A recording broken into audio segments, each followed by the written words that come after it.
Breaking news చూస్తున్నాం. ధరణి ప్రక్షాళన committee వీలైనంత త్వరగా ప్రభుత్వానికి నివేదికను సమర్పించేందుకు సిద్ధమవుతుంది.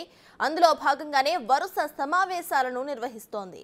నేడు జిల్లా కలెక్టర్తో వీడియో కాన్ఫరెన్స్ నిర్వహించాలని నిర్ణయం తీసుకున్నారు. ఎజెండాలో భాగంగా పలు కీలక అంశాలను పొందుపరిచారు. సమస్యలకు గల కారణాలను అన్వేషించడంతో పాటు పరిష్కార మార్గాల దిశగా చర్చ సాగబోతుంది.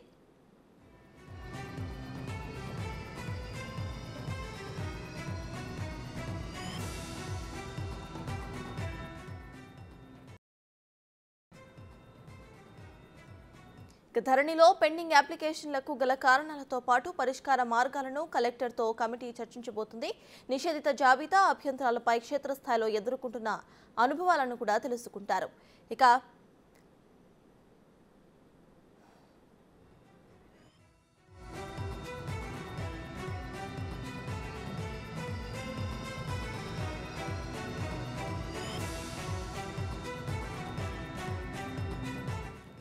ఇక సాదా బైనామా దరఖాస్తులు, ఆర్ఎస్ఆర్, సేత్వార్ విస్తీర్ణలో తేడాలను నిర్మూలించాల్సిన కార్యాచరణను చర్చించబోతున్నారు. భూ రిజిస్ట్రేషన్ సమస్యలు, పరిష్కార మార్గాలను అన్వేషించబోతున్నారు.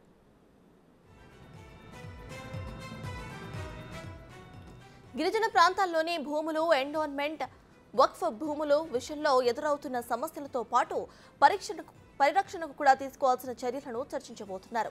రెవెన్యూ విభాగంలో తహసీల్దార్ మొదలుకొని ఆర్డీఓ, అదనపు కలెక్టర్కు మరిన్ని అధికారాలు అప్పగిస్తే ఎలా ఉంటుంది అనే అంశంపై కూడా అభిప్రాయాన్ని సేకరించబోతున్నారు.